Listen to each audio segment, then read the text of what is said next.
Hello, ladies and gentlemen. This is YamatoCannon doing the Week 5 Day 2 rundown.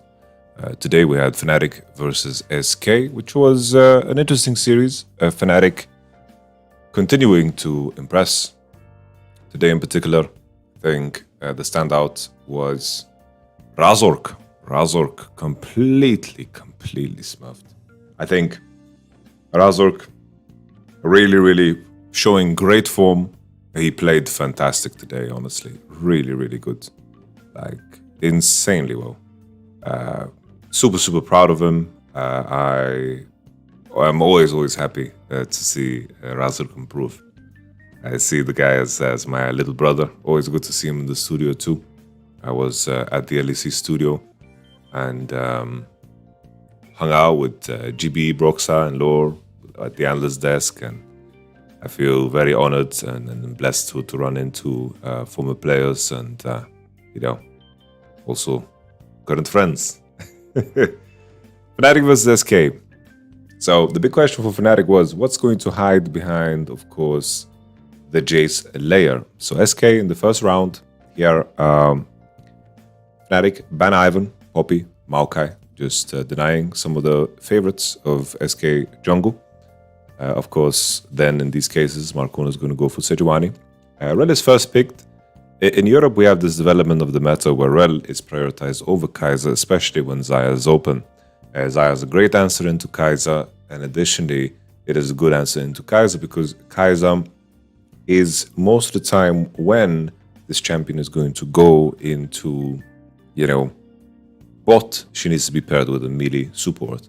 And when you then those cases, you can slam Xayah, scale super good, be a very powerful force in the game. Here, Loki and Kai'Sa Tristana together, so you know already you can take it for granted that Kai'Sa is going to go in bottom side and Tristana will be played mid lane.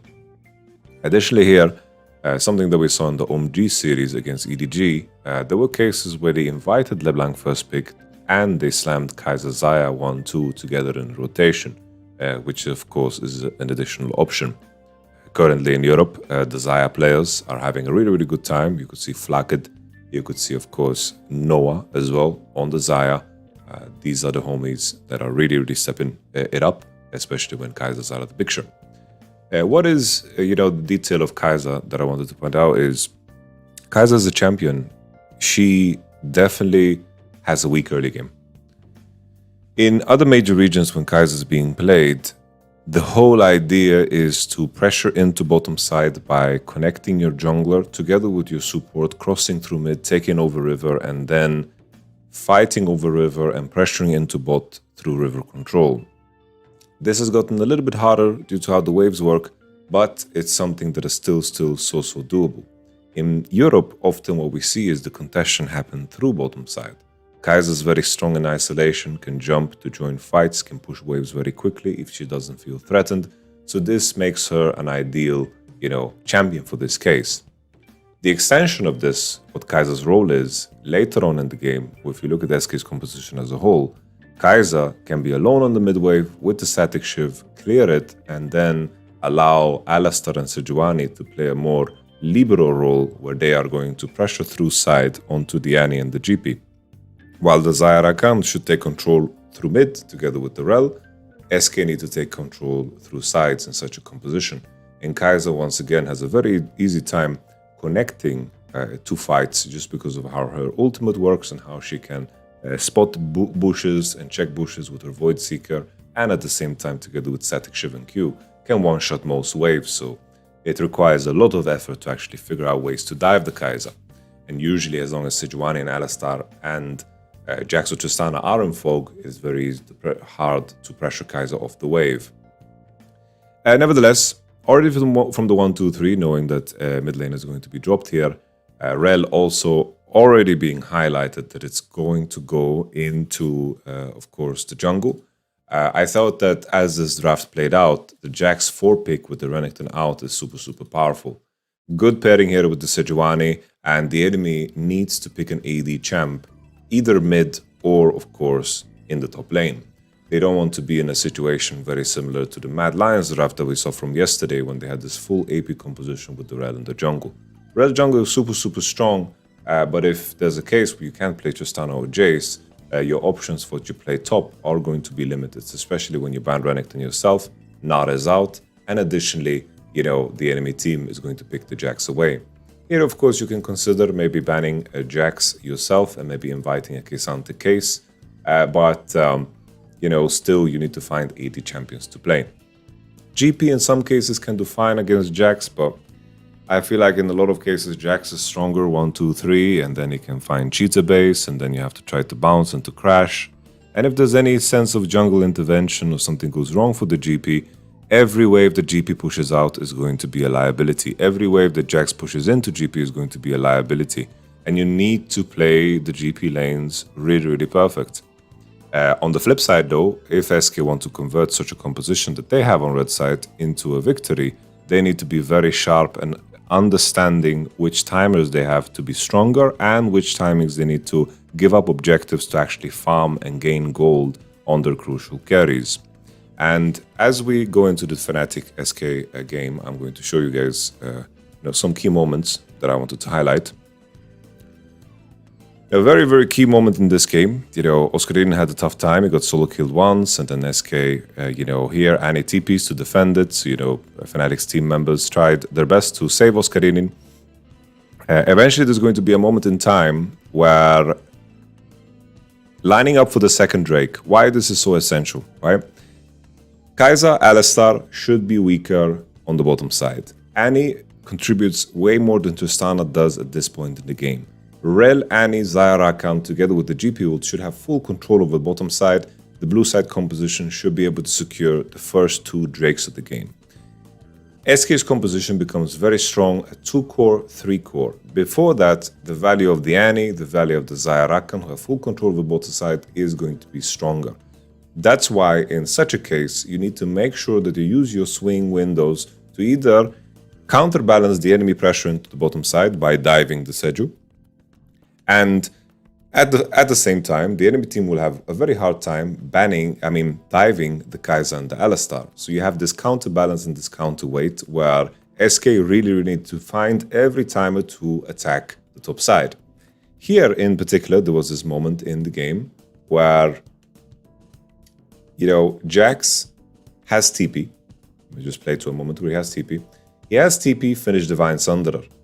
Here there's a tempo swing where Sejuani is first on the map, Tristana is first on the map, also pushing, and the entire bot side of, SK, in the shape of Exekick and DOS, also have free access to Drake. But this is the moment in time where they get very, very greedy, and Razork does something super, super good. He is spotting the enemy, he's looking for information, because he wants to judge here if they can contest on time or if they can't. Here, SK's bot lane, they think just because they're basing in Fog, the enemy is not going to check. But in reality, they should be hitting this Mountain Drake together and invite this fight on the TP timer of Jax. Instead, what happens is that Razork, as he's looking here to spot, sure, he could maybe be in danger. If they turn, he has no flash, they can kill him. Alistar just cancels the recall, they one-shot Razork. That definitely could be the case, right? That would have been also really fucking good for SK. But instead, what happens is Kai'Sa doesn't finish her base. SK decide to back off, even though they have 3 people on vision. And additionally, they have a Divine Sunderer Jax. They decide to back off. Alistar is not still on the map, and I don't understand how SK could blunder such a key Drake position. Because keep in mind, it comes from before. If SK actually secure a dragon, they can easily delay the game to the point where the Drake match point is going to happen at a point in time where they're going to be able to hit those key items for the Kai'Sa, Tristana, and also the Jax. But instead here, the extension happens. Irrelevant is playing for the top solo kill. And here, Irrelevant, after solo killing, even here there was a window for SK to potentially fight. They have the base on Jax, they have TP, Alistar's on the map, Sejuani's on the map. They are not looking for anything, even though they have full vision and information. And Certus, if he really wanted to, could contest this Annie very heavily because he sees Razork, Trimby, and Noah on the map. In a world here, if I'm Certus, I think that I hard trade with this Annie, fight her, trade my HP, make her burn ult, make her trade HP, Jax TP's in, GP is not on the map, already use GP ult, and I look to win the game here. But it just doesn't happen. Doesn't happen at all. Imagine Jax TP's here. Annie fights with Tristana on the wave that she's pushing out. She has mercs, she wins, she has full information to do so because Seju is here. I mean, Rel is here, Rakan is here, and Xayah is here. I think that SK really dropped the ball on this one. As things continue, right, the whole game plan for SK needs to be revolving around the timers of the Jax. Here, I think as well, they could have fought a little bit harder. I don't know why DOS doesn't queue. Like, what is DOS doing here? Why is he not queuing this GP?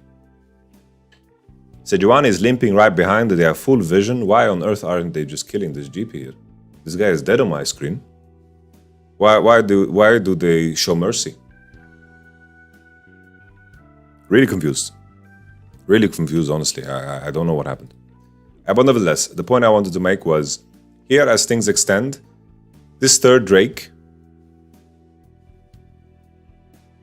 you have to look at the item timers of SK, because they already felt comfortable enough to fight this third Drake. But in all honesty, looking at the item timers of Kai'Sa, looking at the item timers of Jax, even though Jax is 2-0, his power is very limited. You know, you can be 500 gold ahead, like he is in this case, and that 500 gold could mean, okay, you have a long sword, or it could mean the difference between you finishing a recipe or not. All 500 gold is not of equal value in the game.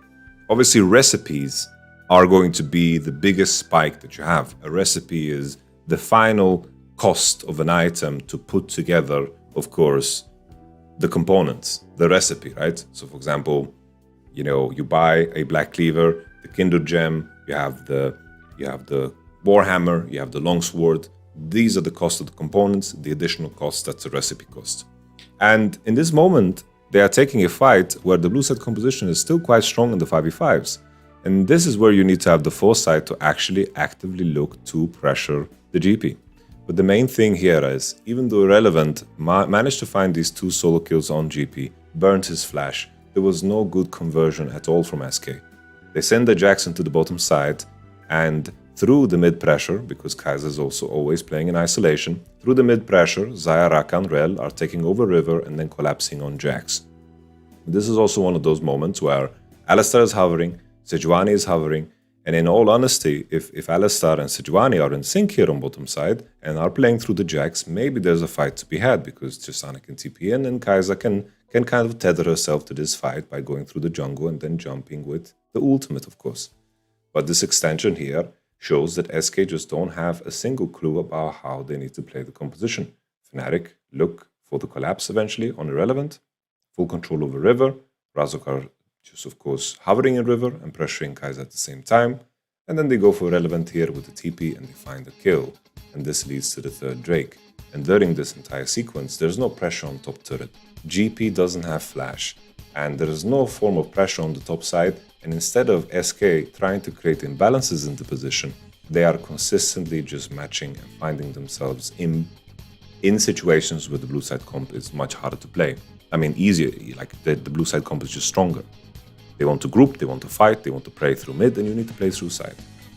And after this swing, right, the game window of when things end is going to be so narrow.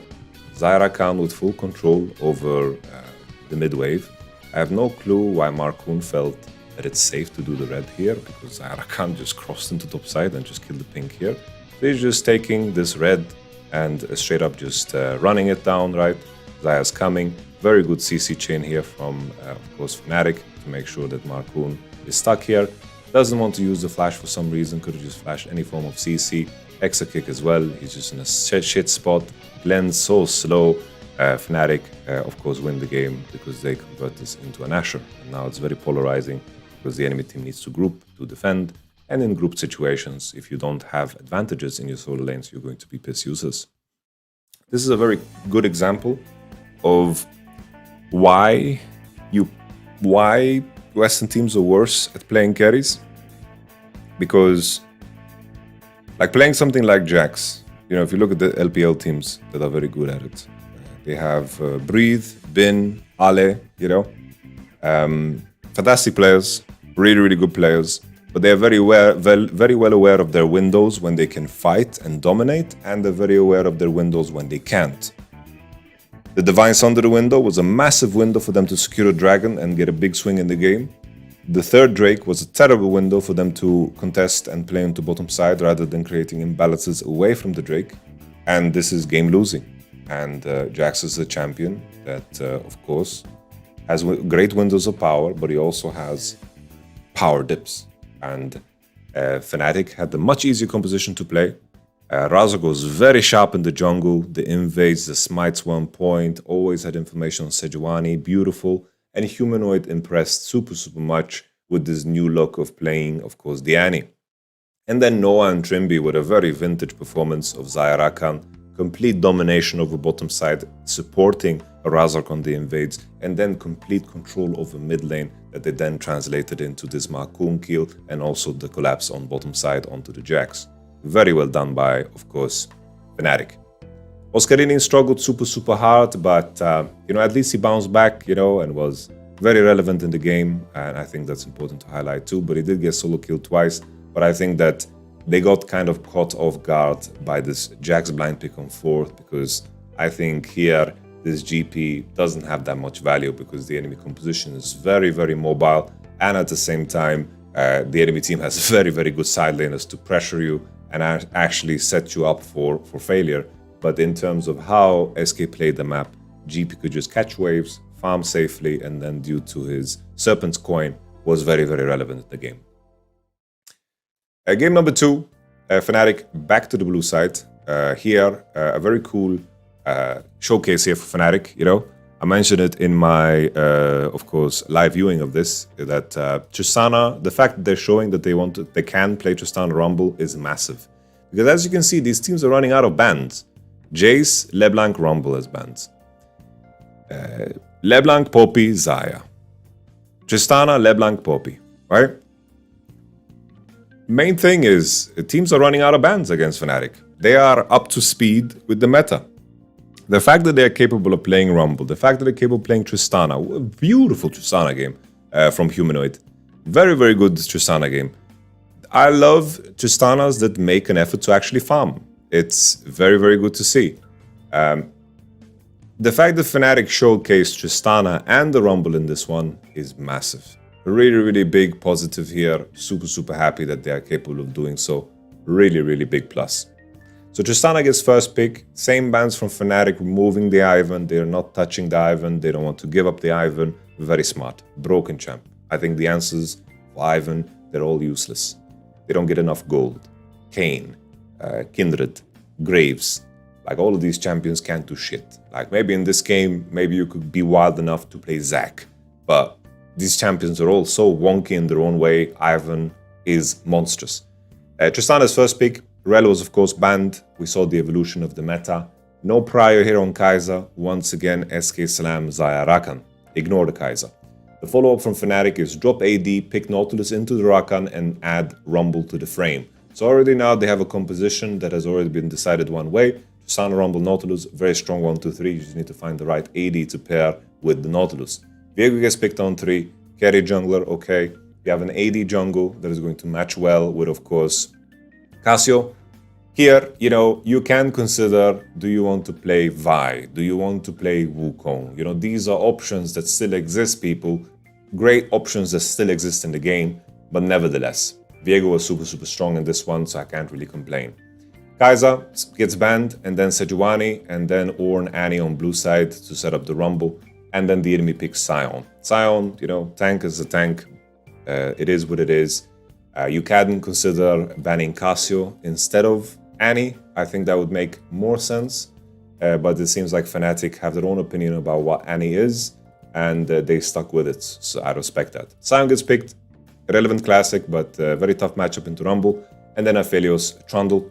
Really like the Trundle here. Strong into Viego, strong into Sion. Obviously very bad into Rakan, and okay-ish against Xayah. And then the Cassiopeia counter into Tristana gets picked on 5. Now in this particular game, Fnatic were completely dominating, but I have to say, Tromboner, it's borderline reportable, what I saw from the Tromboner. The early game was so beautiful from Razork. It was gorgeous. It was a masterclass. First, You know, he did 3 camps topside into red, into check the enemy blue and Gromp. In this particular moment, I think the only adaptation that needs to happen here is that Viego needs to pull this Gromp way more down, and then Razork should also just always check the Gromp because he needs to challenge Markoon to actually use his Smite. And if he actually steals the Gromp with Smite, that's all fine and dandy, juicy, gorgeous. And he walks out, secured his bot, and at the same time pressured the Viego out. He waits for the crab to spawn, and then he does his own camps as Viego is going to cross into topside, and then he has the option of crossing with Viego into topside. He denied the Viego from getting level 4, and he can keep contesting with his level 3. You guys follow the line of logic, right? The line of logic is you invade one camp, you secure the blue, you secure the Grompy, one of them, deny level 4 from Markoon, take the crab, cross into topside, make sure that even though Viego takes the Krabby, no problem, you are going to contest his Raptors, and at the same time you secure topside, right? This is the line of logic here for Ivanchuk. So Ivanchuk could have spotted enemy Gromp, but he did get the Smite from Markoon, so that's good enough, right? And then he can secure the blue with the Smite, takes the Krabby, crosses into topside. Viego does get it, but he's sprinting up here because he knows he can reinvade the enemy Raptors if he chases Viego, and also at the same time he does secure his top laner. And Oscarinin is currently dominating, and it would be very sad if for some damn reason Oscarinin couldn't pressure. So now Razork is here, he is level 4, and he enjoys the fact that, yeah, he stole that blue. And now instead of going for the Raptor invade, he chose to go for this top gank. And of course, you know, in this position here, Irrelevant is just fucked. Oscarinin pushed 3 into bounce, and then 4, 5, 6 slow pushed, and now Irrelevant is just doomed. He lost all of his HP in the trades, playing a bad matchup. Razork pushed out Viego, and what can Irrelevant really do? If he bases here, he's fucked. If he dies here, he's giga fucked. In any shape of this is why Rumble is OP, right? You walk into the lane with holding the gun. You are the one with the bullet. You have one bullet. That is a key detail, because if you miss that fucking bullet, you're going to be a problem for your team. That's why we see so many Ignite Rumbles, right? Ignite Rumble gives you more fighting power because you need to solve every wave state with the help of fighting power. If you, for some reason, ever are weaker than the opponent when you play Rumble, it is basically GP all over again, right? You can get ganked and you're going to get pressured off, and you're going to have a very, very rough time because you can't save your lane phase through itemization. That's a big problem that the AP champions have top right, is that they don't have easy access to stats. Think of Cannon, think of Rumble. They want to buy Spell Pen, and that's it. Sure, it's a little bit better because Rumble can buy the HP burn item, but still, my point stands, right? So this is very, very good. Ivan completely dominating the whole map, securing bot, killing top. It is GG. Oscarinin keeps the freeze on top, and he can just look to recall. Irrelevant even, punches the cannon for good measure. It dies, and now, this base is mighty juicy. Oscarinin plays boots and runes, and he's going to get a blasting wand and an amplifying tome, and Irrelevant is just doomed in the situation. Now the continuation. Irrelevant is doing everything he can. Like he crashed the wave here, right? So job is done. I don't know what the fuck he's doing. He's just looking to proxy the wave for some damn reason, and Razork is just here clearing his topside camps because he respawned after he based, and this is where he started, so obviously his camps are up. And Irrelevant dies again. So this is going to be just a massacre for Irrelevant. So the main thing I wanted to highlight, what's important for Fnatic, and usually the mistakes that they do. Also, once again, look at this beautiful gank window. Noah on the blue and purple, on the weapon switch, on the bounce, Chimby, ganks, sets up with the flash and the bonk on Exa kick. Razork steps in. Beautiful gameplay. Very, very reminiscent of what we saw in the regular split for, of course, Fnatic. And there's the Ignitus, Maximus, and DOS doesn't get to live another day. The game should be completely over.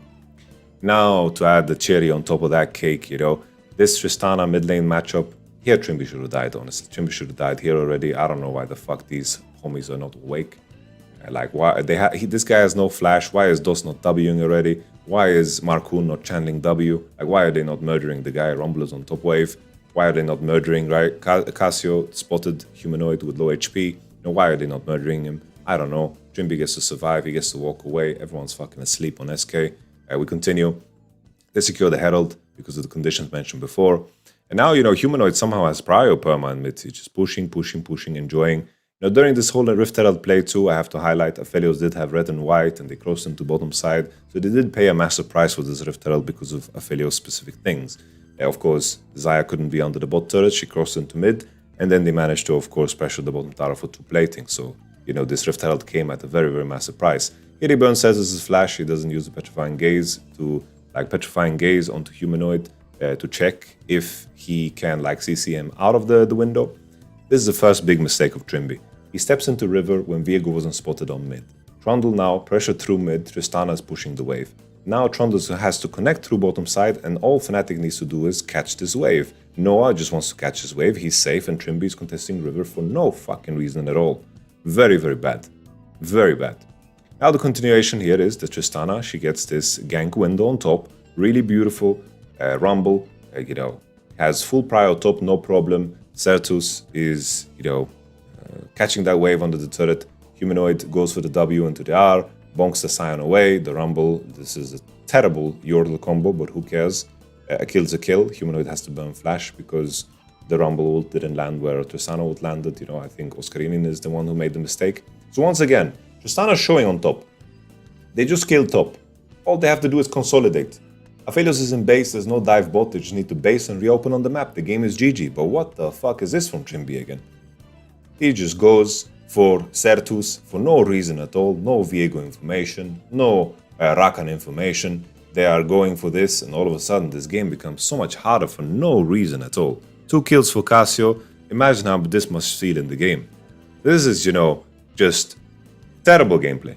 From before, the game was completely over, but now they're just giving the enemy chances for free. They're just giving them for free. At least in this game, they managed to stabilize and things got a lot better. And I think it was super, super good.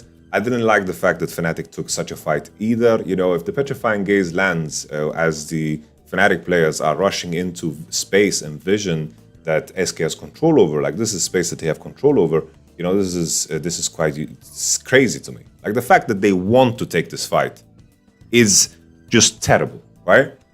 Look at the details of this fight, right? The details is Tristana has no flash, Razork has flash, Razork has no mythic, Viego has mythic, Cassio has mythic, and you're face shaking into the Cassio. The thing is, this played out perfectly fine, right? This played out fine, right? But this could have played out so fucking bad on so many levels. It could have played out so bad on so many levels. Certus managed to get killed here in the end. It's a kind of it's by so little ass grass, and Rumble comes in to save the day. He manages to flash on Marcoon and barbecue them through the wall with the burn. Here, Oscarinin saves the day, but they could have also maybe played around with the window a little bit more and let Oscarinin come closer. Maybe it would have been better, This is just, I was just in shock that they were looking for this before Rumble's timer, It could have ended so horribly. Viego's getting a lot of kills. My man is super, super fed. They managed to kill Scion on the top side and also exit. And in this window as well, as SK tried to break the top side, Aphelios is getting platings. I mean, not platings, but they're getting turrets. They're hitting the turret. They got the mid turret, which is big. Scion a TP bot to protect. We continue. This was a pretty damn clean play from Fnatic, pushing out the wave and making sure that they get the most out of it. But this Trimby Q as well, just a little bit too far. So already now, the fact that Fnatic make their way out of this situation, where SK commit 4 man into this play, you've already won. Aphelios is pushing for free. The enemy revealed themselves. Tristana's pushing bot. Great enjoyment. But what does Tromboni do? Tromboni queues in, and it's just a little bit too much, Tromboni goes in. Noah has purple and red, not the best weapon to fight on, and he gets kind of griefed. They could have just taken it easy. But you can see here, Fnatic in general, they have better management of side. They are making sure that the Tristana farms. They're making sure that Rumble farms. They know how to leverage information in order to secure farm for their solo laners. This is crucial. The whole part of mid-game, late-game is making sure that your solo laners farm. They managed to isolate Sion on the side, they managed to kill him over and over again, which made for a very, very good game. Eventually, Aphelios had complete sicko mode moments. A very important detail to highlight in the way these teams need to fight. Blue side should never, ever, very important lesson for all of you out there. When the enemy has champions like Cassio, Xayah, and you have the champions like Rumble, Tristana, and Aphelios, you outrange, right? You outrange, but the enemy has so much damage when you are in contact. You need to make sure that you save your spells for the enemy's potential engage. You need to look to deny the Rakan. So what is Nautilus's job in this game? Is to never fucking QN. His job is to R, and the Rumble ult does the carpet over that, and then they kite back, and then Nautilus holds Q for when Xayah flashes forward, Cassio flashes forward, or Rakan tries to engage. The same thing for the Trundle Pillar. The Trundle Pillar needs to be used in unison with Rumble, and also it needs to be kept to deny Sion from R'ing in. Very similar, Tristana and Aphelios need to just play on range, and they need to make sure when SK tried to break through with their comp, flash forward with the Xayah, with the Cassio, and they find they engage with the Rakan. This is where they need to just be ready to kite back. But Fnatic, in this fight here on mid, I was very, very in shock that they were actively looking to fight in the manner that they did. Because here, in all honesty, I don't understand why the fuck SK is not fighting back, They're not fighting back. They're not fighting back at all. Like here, Pillar is pretty well placed for Cassio, but look at this position here. Like if Exakick just hits and R's the Nautilus R, then all is good, He just keeps hitting. But for some reason, SK is just running. They're just running. Like why are they not fighting back? And then they choose to fight back when it's way too late, HP is too low, and Noah gets a monster ultimate. And Fnatic get a very, very good fight. Of course, at this point, they're very far ahead. So maybe in the scenario that I'm presenting, maybe they still lose, but you still need to be much, much more aware of those type of situations in the game. Fnatic get an Asher, and now the following fight maybe highlights this idea that I have a little bit more closely. So Trimby doesn't have Q here, and you see here on the exit, Fnatic are doing Drake in the pit. They need to pull it out. If they pull it out, then all of a sudden they create a situation where it's much easier to escape. But here in this position, Sion ults, there's no Trundle Pillar for the Sion ultimate for some reason. I don't know if it's on cooldown or what the fuck he's doing, he just doesn't Trundle Pillar it. Razuka is focusing on smiting. This is kind of grief from him. This is just a situation where Cassio and Xayah get to DPS, and all of a sudden, the item disparities don't look quite the same, They become monstrous, and Viego gets to reset on Nautilus, and they go sicko mode, right? They need to pull out the Drake and be aware of the position of their comp, and they need to make sure that when the enemy tries to break through, they are in the defensive position.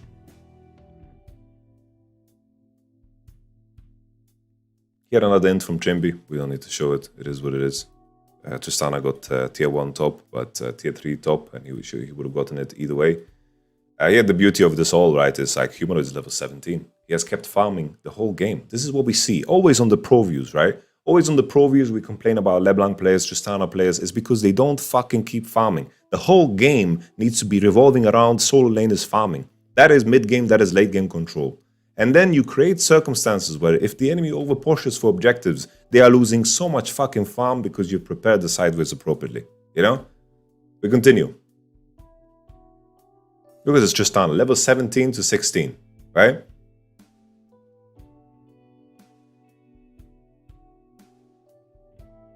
Here, another depiction of this idea, right? Trimby, Trundle, also, they all use their crucial spells. Dos finds the flank. Trimby Qs and does an R because the Rakan charm is flying, but I think he needs to Q into R, so he can CC and they can maybe one-shot this Rakan. But Rakan gets his spells in. Oops. And this is what happens.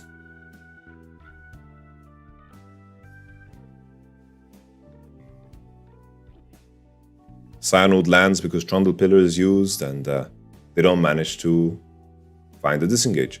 Okay? Eventually, this game gets to the point where,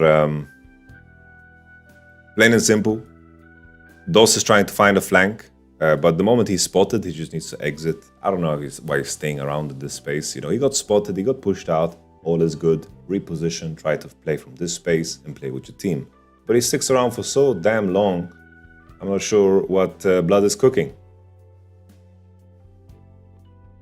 And now here, not sure how Razork is allowed to do this. It's kind of crazy to me. And then DOS finally just goes for an engage here for some damn reason. Look at the pillar placement, slowing everyone down as DOS is trying to find an engage. And then the Rumble ult on top of that, everybody's burning. Oof. Oscarini with a very nice build on Rumble too. And DOS gives the reset and Fnatic have a very easy way kiting back. Very well done. And also, poorly played from SK, of course. So the main takeaways, right, for Fnatic, right? Main takeaways. You know, we're going to talk about the Fnatic versus Team Heretics matchup a lot. We're going to have time for that. This is not in the video for it. But to summarize, right, Fnatic showcasing a lot of new picks that they haven't shown before. Not new in the sense that they are innovating, but new in terms of, you know, they are adjusting to the fucking patch, right? That's fucking great. And additionally, Fnatic, you know, good control of the bottom side, understanding of the bot lane priorities, super good. Very happy to see that. Team Heretics versus BDS. I think I will not show any gameplay examples of this because I think I can summarize it pretty well. Kai'Sa, I think it's fair to say at this point that exact same point as we said before, don't let Vetio play LeBlanc or Kai'Sa. Don't let it fucking happen. He runs his region on these champs. Cassio should be a very strong lane into it, but Nuke is just not a strong enough player. He is just not a strong player. Cassio didn't have any pressure on Kai'Sa, and I feel like the biggest downfall of BDS is the shift of power in the roles. I think Shio played decent, and I think that Crowny and Labrov, together with Shio, are the strongest players on this team. And the power that is in the AD carry role has become a lot more limited. Even when you see the Kai'Sas and the Xayahs go sicko mode in games, you know, this is AD carries delivering games that were served to them through the power of the jungle support mid and top. Everything has changed to a mid-centric game with melee supports, and then, of course, setting up your AD for success by making sure that your AD farms. And Crowny tried his best with the Samira, but the issue with Samira, right, it's like, there's some games that are better Samira games than others. But a lot of Samira games, there's always going to be champions in the game that are going to be decent against you, right? Samira W here can be good because you can W the Kai'Sa W and then the cooldown goes longer and you have some counterplay, right? You can help your team going for the assassinations together with Nautilus ult and go on and so forth. But, you know, you need to be able to convert, you need to play supreme. The key things for me in this matchup was I think that Evie did a really good, like much better job than Adam in this series. Adam's biggest upside has always been that he comes with these unique champions and then leverages his knowledge advantage within these matchups to find edges, right? He knows the limits, he understands the limits. But in this BO3, Ornn going even against Renekton, that is a massive win for Ornn. Olaf getting solo killed by Renekton, even after Renekton got dove, is insane. This Olaf straight up became a liability. If you play these champions like Olaf, Darius and so forth, and you die because you played worse, there's no upside. There's no upside at all. So Adam as a player really needs to go back to the drawing board because his edge is not enough. His edge just simply isn't enough. But nevertheless, this particular game, Team Heretics was on the back foot. They had weaker early. This is a case where Milio, I think Milio makes a lot more sense. I don't like Milio in cases like the case with Mad Lions, right? This one. I don't like this at all because the enemy, you only have Milio synergy with Ashe, and additionally, you know, you needed some engage to break this comp, but at the same time, enemy has Braum, Maokai, Jay, Xayah. This is fucking Exodia. So, nevertheless, Milio here is a lot stronger because you have Kai'Sa, right? You have two synergies at least. You know, two synergies can be fine, right? They picked the Trundle here. Very hard to find good junglers into Ivan, honestly. He just picked Trundle for the comp. He knows that Xayah and Kai'Sa and Milio are going to scale super well in the game, and Trundle is going to be able to pillar, for example, Samira, or the Nautilus as an example. Nautilus really hates to play into Trundle, and Renekton the same way. He gets ulted and Renekton becomes very, very squishy. In this particular game, this was very similar to that Koi game we saw, but BDS had a much faster, much faster early game. BDS, what I can highlight is, I guess I said I'm not going to add gameplay footage, but I just wanted to highlight the moment where, BDS completely lost the game.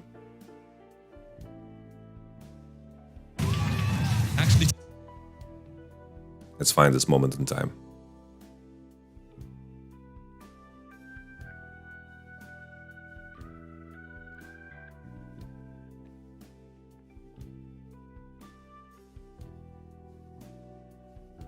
So BDS have something I like to call a guerrilla warfare composition, right? There's other details to this game. They didn't manage to convert Nashor into more significant things, and they lost to Drake when they are stronger, all that jazz, right? They could have forced a soul point, Black Cleaver should have been bought instead of the Hull Breaker for Renekton, a lot of these details, right? BDS have a guerrilla warfare composition. What does this mean? They don't want to contest on the mid-wave. The enemy has a similar composition to what people would play in StarCraft 2. If you had Protoss, you had the Protoss Death Ball. Basically, Team Heretics want to play in a Death Ball, they want to play on front to back, and they want to play on Kai'Sa spells and Xayah spells. They want to press melee W, get value, while BDS want to make sure that they find flanks and they want to connect when the enemy gets Nautilus ulted. They want to put Nautilus ult on Kai'Sa, and then they want to make sure that each champion has angles to actually fucking connect. This is how they win, right? But BDS keep doing this thing where they are contesting on the midwave. What are they doing? Why are they on the midwave, right? I'm not sure why they're on the midwave, They keep doing this maneuver where they're on the midwave. Why are they on the midwave? Why are they on the midwave? I don't get it. They're on the midwave, they're just showing their forehead. I'm not sure, right? Here as well, I don't understand why Evi doesn't press R. Why is my man not pressing R? Like this, Samira already used W. Press R, baby. They are completely fucked here because BDS don't have understanding of which position to go into. If you go on the midwave, and you take the prio, and you're not willing to step into river through the aggressive part, you fucked up. Just stay in the river, maintain the control, let Samira hover. Or if the enemy tries to aggressively push on the wave and they try to walk with the wave to an aggressive position, you undermine them and push them out. But you don't contest on the wave. You have a guerrilla warfare comp. You need to be in the flanks. And if Team Heretics has full vision over you, they're going to have a good time. The fact that Evi did an ult here was crazy. Like, he had such an easy ult here. And once again, BDS trying to break this front-to-back composition through the front door. They're like Jehovah's Witness. They're like knocking on your door. Hello, can I interest you in the words of the Lord? Can I please save your soul? But of course, Team Heretics have none of that, Kai'Sa's playing front-to-back. Xayah's playing front-to-back. Massive own ultimate. Trundle, pillar, and now everybody's chunked. Team Heretics can easily enter into the Nashor space because BDS used every important cooldown in the game. Very well done by Team Heretics, and I have to say, Veteo, really, Veteo as a player, really breaking through. This is a breakout performance.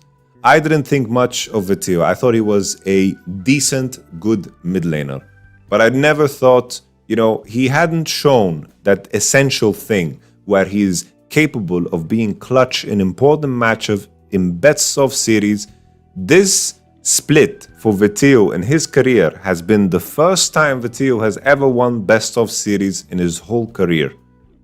He has never won a BO5 because the way he played in his previous teams was fairly limiting, and that didn't excite me. But now Veteo is showing very different colors to himself. He's capable of playing the defensive role. He's capable of playing many different champions. He's capable of managing side, and at the same time, he's holding on to that mechanical edge that he has. Very beautiful game, If you look at this game, he broke fucking Kai'Sa records after Kai'Sa records, and he was an absolute machine. I love to see it. BDS, in the second game, the crucial detail here is just Evi fucking solo killing Olaf. He just straight up solo killed Olaf. And that is all she wrote. You know, Olaf wasn't really useful in this game, and this Samira game is definitely worse than the previous one. Here you're playing Samira into Renekton as an example. Jaysk is locked in, Ari Renekton to match, and then Olaf Gragas, and then Viego on 3 to make sure you have a good pairing together with Ari. Here you can maybe put Wukong if you want. Varus, Jinx get banned, these are crowning classics, and then Braum, Alistar to set up the Samira. Aphelios gets picked, Samira, Nautilus, and then Rakan. I think it's very hard to play Samira into Renekton, bro. I don't know what to tell you. At least, you know, if Crowny really wanted to play Samira, you know, it's fine, you know. There's definitely worse spots to play Samira, and I think in general, what makes Samira so hard to pick is the fact that most Samira angles are just bad. But I didn't think that BDS 1, 2, 3 looked so bad, you know. This looked very, very BDS-esque. You know, it looked really like BDS. Aphelios get picked, you know. Aphelios is, of course, a favorite for Bruder Musas. Here, I thought they're going to pick Nautilus and then pick 80 on 5, but Aphelios is a classic for Homie. I thought that they're going to go for Ashe. I thought that this would be an Ashe game for Crowny. The only hard part about Ashe that it's maybe harder to find, you know, support pairings, but Ashe Nautilus isn't terrible, right? It's completely fine. Nevertheless, in this particular game, the fact that Evi solo kills is such a big deal, you know? It's like, imagine Olaf gets solo killed and he's behind in the matchup, you know? It's terrible for the game. It's buffering. It's just buffering, guys. It's just buffering. Great. You have to believe me. You must have been there. Nevertheless, the fights started going in Team Heretic's way, and, you know, with how useless Olaf was and how... I'm trying to remember the game. I wish I could load up the clip. Nevertheless, maybe we just say that Evi solo killed Olaf, and that's the end of it, you know? Maybe that's all we need to know. Let's just refresh this.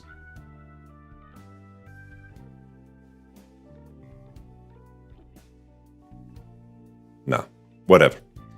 Let's just summarize Team Heretics as a whole. Jankos, as good as ever. I have to give props to Mersa too. I think Mersa has improved immensely. He looks a lot more comfortable on engaged supports, and I think that you know, the main thing for Fnatic is that he's very, very good on the champions he's good on, like the Xayah and the Aphelios. But I'm curious what's hiding behind that door. You know, he's been allowed to play plenty of Xayah. Here's another Xayah game, right? I thought that they're gonna pick Renekton Xayah here. They got Xayah again. Kai'Sa, Ornn, Xayah is fucking super strong. I thought they're gonna pick Xayah here because the Ivan of the enemy, Team Heretic's Ivan, looked pretty trash.